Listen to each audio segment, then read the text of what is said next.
करें। और जो हमारी बावड़ी पंचायत समिति में जो बहुत बड़ा तानाशाही रवैया चल रहा है, इसके प्रति सरकार, आपके चैनल से माध्यम कह रहा हूँ कि सरकार का ध्यान आकर्षित हो। आगे सरकार का विधानसभा चुनाव भी आ रहा है, लेकिन इसमें सीएम साहब या सीएम साहब का जो भी मंत्री इसके प्रति ध्यान दे और इसके प्रति नज़दीकी से बावड़ी पंचायत समिति के अंदर जो करप्शन चल रहा है, करप्शन के बारे में वैसे ही सरकार के भाई प्रतिनिधि जो सरकार के एमएलए हैं सचिन जी पायलट, वो आवाज़ उठा रहे हैं, लेकिन उसकी भी कोई नहीं सुन रहा है, तो हमारी कौन सुनने वाला। लेकिन अगर सरकार कोई सुनती है तो बावड़ी पंचायत समिति के अंदर बहुत बड़ा भ्रष्टाचार चल रहा है और विकास का कार्य कोई है नहीं। और जो मीडिया आज की तारीख में वीडियो लगा हुआ है बबली राम जाट, वो बहुत बड़ा तानाशाही से काम कर रहा है, क्योंकि सरकार के एमएलए का जो यहाँ सरकारी एमएलए है बावड़ी में, जिसको सरकार का कांग्रेस का एमएलए है, उसकी बहुत बड़ा उसके ऊपर हाथ है। उसकी छत्र छाया में वो अपनी बहुत मनमानी और तानाशाही चला रहा है, इसलिए काफ़ी बावड़ी में रोष है और काम नहीं हो रहा। विकास का काम जो है समिति लेवल से, जिला परिषद लेवल से बहुत काम जीरो हो रहा है, 0% लेवल पे काम हो रहा है। तो आपके चैनल से मैं वापस यही निवेदन कर रहा हूँ, आप अगर हमारी बात सरकार तक पहुँचा सकते हैं, यदि सीएम साहब तक पहुँचा सकते हैं और सीएम साहब इसके ऊपर कोई एक्शन लेते हैं, तो मैं आपके चैनल का और सीएम साहब का बहुत आभारी रहूँगा।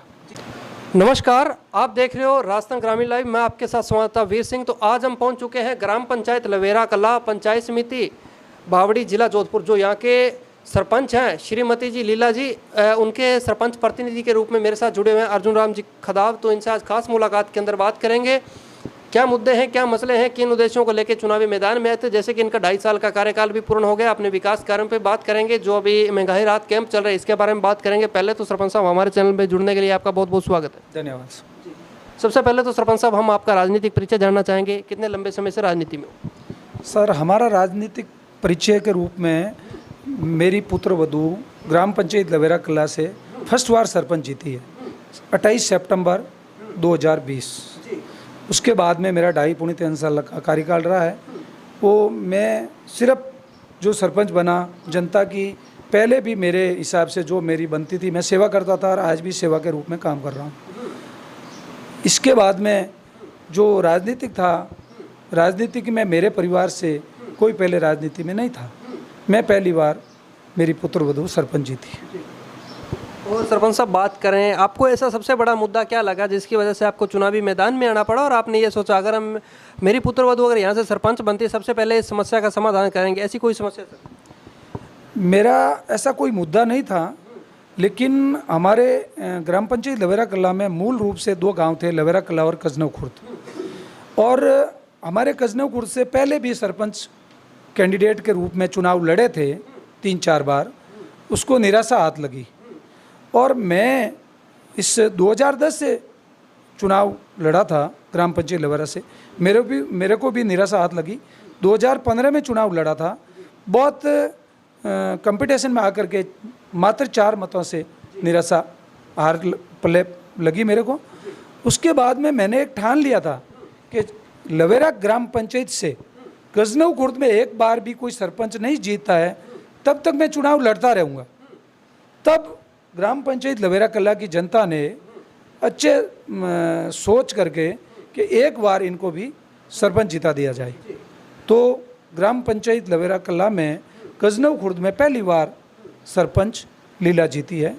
तो छोटा गांव में सरपंच जीतने की वजह मेरा एक जिद था कि अगर लवेरा कला से गजनव खुर्द के कैंडिडेट को कोई वोट नहीं देते हैं तो मैंने गांव वालों को कहा, भाई एक बार आप भी लवेरा कला के कैंडिडेट को वोट मत दो, जबकि अपने गजनव खुर्द का सरपंच जीते। इस तरह से लोगों को समझाया, लोगों ने बात मानी। फिर लवेरा कला के जनता ने भी ये बात मानी कि भी क्यों नहीं, 50-60 साल से चुनाव हो रहे हैं, एक बार लवेरा कला से गजनव खुर्द के आदमी को भी सरपंच जिता दिया जाए। तो लवेरा कला के जनता ने भी मुझे, मतलब लीला सरपंच लीला को बहुत बढ़ चढ़ के सभी 36 कौम के लोगों ने वोट दिया और भारी मतों से विजय दी। तो सरपंच साहब अब अपने बात करते हैं मुद्दे और मसलों पे। आपने भी देखा होगा कि इन दिनों के अंदर जो चिरंजीवी योजनाएं हैं ये भी काफ़ी चरम सीमा पे, इसका भी बजट बढ़ा दिया गया। और आपने भी देखा होगा कि 24 अप्रैल से ये महंगाई राहत कैंप चल रहे हैं, महंगाई भी चरम सीमा पे है। तो आपको क्या लगता है जो महंगाई राहत कैंप है जो वर्तमान में चल रहे हैं, इसके अंदर क्या क्या सुविधा मुहैया दी गई है? आज आपके ग्रामीण भी देख रहे हैं, वो भी जानना चाह रहे हैं, वो भी रजिस्ट्रेशन करवाना चाह रहे हैं, इसके ऊपर क्या कहोगे? देखो सर, महंगाई राहत कैंप जब से शुरू हुआ मैंने देखा है लोगों की भीड़ हो रही है, लेकिन ज़्यादातर जो ये रजिस्ट्रेशन हो रहा है, ये बिजली का बिल जो सरकार ने फ्री किए हैं 100 यूनिट प्रति मंथ, इसका रजिस्ट्रेशन करवा रहे हैं। उसके बाद में जो वृद्धा पेंशन है 750 रुपये से बजट में 1000 रुपये किया है। इसके बाद में और भी जो ये काफ़ी बजट में घोषणाएं की है, इसको लागू करने के लिए जो उज्ज्वला योजना में गैस की टंकी के 500 रुपये में देने की सरकार ने घोषणा की है, इसका भी रजिस्ट्रेशन करवा रहे हैं। लेकिन इसका कोई औचित्य नहीं है कि कैंप लगा के इसका रजिस्ट्रेशन किया जाए। मैं तो ये मानता हूँ कि ऐसी योजना पिछली 1 साल पहले जो 50 यूनिट प्रति मंथ सरकार ने जो फ्री किए थे घरेलू कनेक्शनों में, तो उस समय कहाँ ये कैंप लगे थे, कहाँ रजिस्ट्रेशन करवाया था? सरकार ने ऑटोमेटिक डाटा के हिसाब से 100 यूनिट फ्री कर दिए और अप्रैल में 0 बिल आया था। तो अब क्यों ये कैंप लगा के, कहाँ जरूरत पड़ी कैंप लगा के ये मतलब रजिस्ट्रेशन करने की? ये तो रजिस्ट्रेशन ई मित्रों पे ही हो रहा है। तो फिर चलो कैंप में 50 रुपये की बचत हो रही है आदमी की, लेकिन पूरा दिन खराब हो रहा है, भीड़ में लाइन में लग रहे हैं, धूप में लाइन में लग रहे हैं, तो ये मेरे हिसाब से सही नहीं। तो इसके ऊपर आप अपने विचार क्या रखना चाहोगे? मेरा तो यही विचार है कि अगर सरकार को करना ही था, घोषणा कर दी, लागू कर रहे हैं, तो ये ऑटोमेटिक कर देना चाहिए था। सरकार को वैसे ही डाटा में फीड कर देना चाहिए था। तो वैसे ही उसको पिछली बार 0 बिल आया था, तो इस बार भी 0 बिल आता रहेगा। और सरकार को 500 रुपये देना था, तो सीधे सरकार को कैश प्राइस 500 रुपये लेना था। पहले सरकार इनसे पूरे 1100 रुपये वसूल करेगी, गैस एजेंसी है, फिर वो टंकी की पर्ची लेगा, फिर वो ऑनलाइन कराएगा। अगर कोई आदमी ऑनलाइन करना भूल गया तो उसको वो सब्सिडी नहीं मिलेगी, उसकी सब्सिडी लैप्स हो जाएगी। तो क्यों नहीं इसको सीधा कैश प्राइस 500 रुपये में ही टंकी दे देना उसको। मतलब उज्ज्वला योजना के लिए फिक्स कर दिया जाए, उज्ज्वला योजना में देना है, बाकी को मत दो भले। उज्ज्वला योजना में दे तो उसको 500 रुपये में ही टंकी भुगतान करे ना, 500 रुपये उसको टंकी दे दी जाए। जबकि उसको और कहीं ए मित्र पे ऑनलाइन कराना, उसको कहीं गोता खाने की जरूरत नहीं है। मेरे तो ये सोच। तो अगर बात करें सरपंच साहब, आपने भी देखा होगा कि काफ़ी जगह है जो एक फ्री गेहूं योजना की अगर बात की जाए, फ्री राशन वितरण की बात होती है, तो इसके ऊपर आपके क्या विचार हैं? आप भी एक राशन डीलर की अगर बात कर ली जाए तो आप भी इस संस्था से जुड़े हुए काफ़ी समय से। राशन फ्री गेहूं योजना, खाद्य सुरक्षा योजना, तो खाद्य सुरक्षा योजना में आज की तारीख में भी काफ़ी लोग 10% लोग गरीब हैं, अति गरीब है, वो वंचित है। और जिसको गेहूँ मिल रहे हैं उसको फ़ायदा मिल रहा है, बहुत अच्छी बात है, उस लोगों को फ्री गेहूँ मिल रहा है। लेकिन मेरा कहना ये, इसमें मेरी राय है कि इसमें गरीब लोग जो वंचित हैं उसको चिन्हित किया जाए और उसको इस योजना से जोड़ा जाए, तब उसको गरीब लोगों को पूरा को फ़ायदा मिले। तो सरपंच साहब अब अपने बात करते हैं विकास कार्यों पे। आपके 2-2.5 साल का कार्यकाल भी पूर्ण हो गया है और विकास कार्यों की बात आती है तो अभी अपने वर्तमान में क्या क्या बड़े काम हुए हैं अपनी ग्राम पंचायत स्तर पे?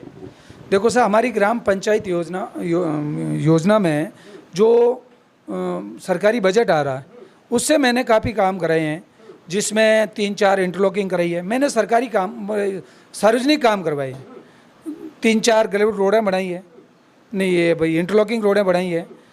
2 हॉस्पिटलों में जो प्रांगण था उसमें हमने इंटरलॉकिंग करवाई है, 2-3 मंदिरों में हमने इंटरलॉकिंग करवाई है, 2 सार्वजनिक शौचालय बनवाए हैं। और एक जो रास्ता था लवेरा कला से खदावं की ढाणियाँ, वो एक बहुत बड़ा खतरनाक रास्ता था जिसमें नदी नाले थे, पहाड़ी क्षेत्र था, उसमें हमने 2 बड़े पुल बनाए हैं नालों पे। तो इस प्रकार से अपने काफ़ी काम कराए। लेकिन हमारे पास जो बजट था वो सिर्फ सरकारी बजट ही था, पंचायत का बजट था।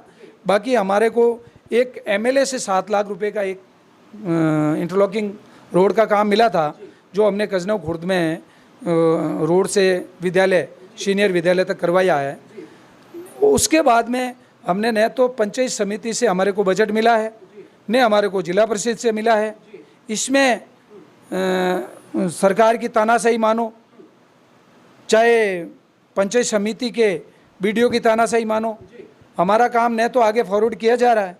पिछले साल में मैंने करीब 17 फाइलें दी थी विकास कार्य के लिए, हमारी एक भी फाइल ग्राउंड रोड के लिए जिला परिषद नहीं भेजी गई, ने हमें स्वीकृति मिली है। तो इस हिसाब से मेरी जो इच्छा के अनुरूप मैं काम कराना चाहता हूँ, ग्राम पंचायत में विकास कराना चाहता हूँ, लेकिन हो नहीं पा रहा है। इसके ऊपर आप किसको जिम्मेदार मानते हो सर? इसके ऊपर हम तो सरकार को ही जिम्मेदार मानते हैं कि जो सरकार के प्रतिनिधित्व यहाँ कर रहे हैं वो अपनी मनमानी कर रहे हैं। तो किसी का काम हो रहा है, जो उनके तलवे चाट रहे हैं उनका काम हो रहा है, जो तलवे नहीं चाट रहे हैं हम अपनी हिसाब से काम कराना चाहते हैं, तो हमारा काम हो नहीं रहा। तो सरपंच साहब, आपने भी देखा होगा काफ़ी दिनों पहले आपने एक धरने प्रदर्शन भी किए थे वीडियो साहब के लिए, तो उस समस्या का अभी तक कोई समाधान हो पाया आपका? हमने शुरू में हमने काफ़ी सरपंचों ने मिलके बावड़ी में से करीब 65% 70% सरपंचों ने काफ़ी दिन धरना किया था, लेकिन उसका आज तक कोई नतीजा नहीं निकला। हमारी मांग थी कि परमानेंट वीडियो लगे, लेकिन परमानेंट वीडियो तो लगा बावड़ी में, काफ़ी समय अतिरिक्त चला, लेकिन अब काफ़ी समय से परमानेंट वीडियो बावड़ी में है, लेकिन वो भी सरकार के तानाशाही, जो सरकार की एमएलए ओवैसी एमएलए उसकी छत्र छाया में तानाशाही में काम कर रहा है और बहुत भ्रष्ट है, इसलिए हमारा काम नहीं हो रहा। तो सरपंच साहब, अगर अपने बात करें, और भी काफ़ी मुद्दे हैं जो ग्राम पंचायतों के अंदर सामने आ रहे हैं। जैसे ग्राम पंचायत के अंदर, जैसे आपने बताया कि काफ़ी वंचित परिवार भी हैं जिनको अभी तक राशन की कोई सुविधा मुहैया नहीं हो पाई, तो उसके लिए आप सरकार से क्या मांग करना चाहते हो? हमारी सरकार से यही मांग है, जो मैंने पहले भी कहा है, कि सरकार की अगर मंशा है गरीब लोगों को फ़ायदा दिलाने की, तो किसी अलग तरीके से उसका आवेदन करवा के और उसका चयन करवा के उसको इस खाद्य सुरक्षा योजना में जोड़ा जाए। बाकी तो उसको मिल नहीं रहा है फ़ायदा। और मेरा लास्ट सवाल रहेगा सरपंच साहब आपसे, आपने भी देखा होगा कि ग्रामीण क्षेत्रों के अंदर अभी भी आज भी काफ़ी जगह ऐसी व्यवस्था है कि शिक्षा का क्षेत्र काफ़ी पिछड़ा हुआ है। अगर शिक्षा के क्षेत्र की बात करें लवेरा कला के अंदर, तो यहाँ क्या स्तर है शिक्षा का? शिक्षा का स्तर वैसे काफ़ी हद तक ठीक है, लेकिन जो अभी सरकार ने ज़्यादातर जो मिडिल स्कूलें थी, जो मैट्रिक स्कूलें थी, उनको क्रमोन्नत करके सारी स्कूलों को सीनियर स्कूलें बढ़ा दी, लेकिन उसमें अभी तक उसकी पोस्टें, जो लेक्चरर पोस्टें हैं, उसको अभी तक रेगुलाइज नहीं किया है। तो अभी काफ़ी पोस्टें खाली है, तो उसको मेरा सरकार से यही निवेदन रहेगा कि उसकी पोस्टें हैं शिक्षा विभाग से जल्दी निकाले और उसकी जो भर्तियां हैं उसकी पोस्टें ज़्यादा से ज़्यादा, जो नया सत्र आ रहे हैं उससे पहले उसको पोस्टों को भरी जाए, तो शिक्षा का स्तर बढ़ेगा। नहीं तो खाली जो सभी स्कूलों की रेंजें बढ़ा दी, क्रमोन्नत कर दी, लेकिन स्टाफ तो वही है, तो उसको बच्चों को तो फ़ायदा मिलने वाला है नहीं। तो मेरा सरकार से ये निवेदन है कि उसकी पोस्टें निकाले और उसको पोस्टों को जल्दी से जल्दी भरा जाए।